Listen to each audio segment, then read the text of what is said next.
Welcome to Humans of Clements. Today we're going to be talking about self-help tips for your smartphone or technology addiction. I'm Parth, and with me is Mike, Zoe, Mario, Ada, Steven, Rishi. So let's start off by talking about the triggers that make someone reach for their phone. Well, I feel like when you go out into a social setting, people just naturally crave human interaction. We crave acceptance, from other people. And when we can't find that normally, instead of reaching outwards, we reach inwards. We reach for our phone, and we look for acceptance on the internet, but it's not real. It's just a simulated version of what it could be. So it's unhealthy because it builds our dependence on phones when really we should be looking to the people around us. I also think a lot of people need to reach for their phones because they're afraid of missing out on things.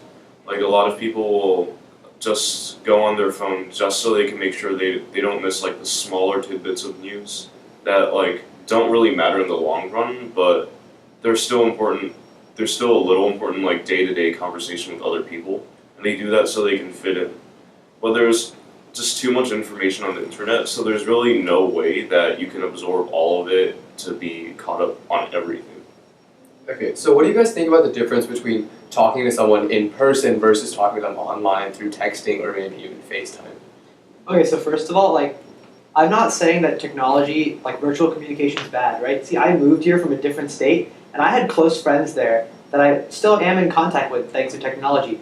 But also, on the other hand, because of this technology, I'm not as good as friends as I was with them there. Also with my relatives, I can't afford to fly to India every time I want to talk to my uncle or my grandmother. But because of technology, I can do so. But again, there's a drawback. When you're communicating with someone face to face, you can feel a kind of emotion in the air. You can feel tension, you can feel anger, sadness. You can't do that with a camera. You're not face to face.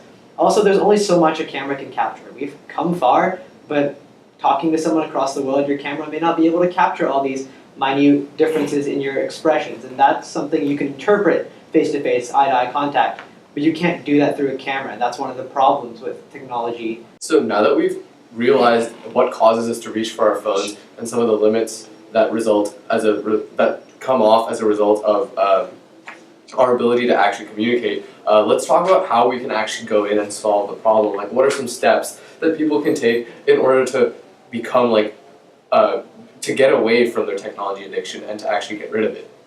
I think the most important aspect that you have when approaching solving addiction to phones is your mindset. Because it's easy to just say, oh, I'm going to plan everything out, I'm going to go home, use my phone for 10 minutes, and then do my homework, right? But really that probably will never happen unless you actually gain the conviction that you really want to just put away your phone. So right now, I'm doing okayly, I don't feel that stressed because what I do is I just work at the dining table with just my math homework, just a paper, and then I just finish it in 30 minutes and I'm just out of there.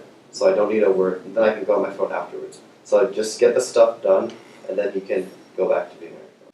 A lot of people, my parents, they tell me, Zoe, get off the phone. We are with family, we have to have family time, but then I always say, oh, I'm never on my phone. What are you talking about? And I think a lot of people use that approach with their parents specifically.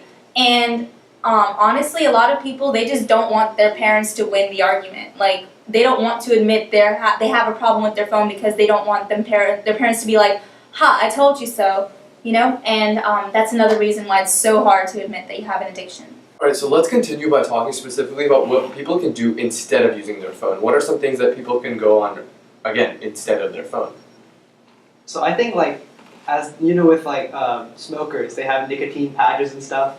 I think instead of just quitting straight up, you need to reduce what you're doing. Instead of using your phone, say like Mario said, use your computer, because there's less yes, there's still things you can do, but there's less stuff that throw themselves at you. You have to go to them. So use your computer or use other devices. Use a dictionary. They can't yell at you. So I think it's moderation, cutting back instead of just quitting entirely. I think your whole phone's allowance is actually a good way to limit what you do on your phone. If you want to download something new on your phone, you would a good way to control yourself would be having to force yourself to delete something that you really enjoy. I noticed a subtle irony, which is that often some people fool themselves that they check their phones because they feel like they're going to miss out. And really, when they're on their phones in the corner of their room, they're really the ones who are missing out on life. So I think keeping that mindset in mind, a good thing to do is make sure you make plans with someone else to go do something in real life. I know I like to ride my bike with my dad. So if we set a time, then I feel obligated that I need to go do that. I can't say, oh, I need to move that.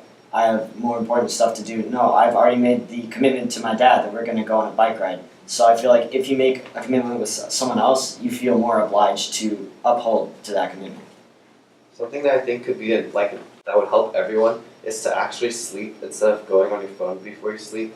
So what you can do is you can put your phone and charge it in a different room before you go to sleep. Because what happens is most people are like, oh, it's for example 10:30 I should go to sleep. But really, when they say sleep, they're gonna check their phone for another hour or something before they fall asleep. Yes. Right. So what are some safety issues that you guys think can result from excessive use of technology? Well, I think the most obvious one is texting and driving, which nears the amount of accidents involved in texting and drinking and driving. And that's not right. This is a piece of technology supposed to help us. It's supposed to make our lives more efficient. But actually, it's causing deaths more than I could count, more than anybody could really count. And it just comes down to safety, I mean, a lot of people think, oh, I have a phone, but if I don't use it on the road, it's fine, I'm not going to cause anything. But if everybody thinks that, then why are there so many accidents?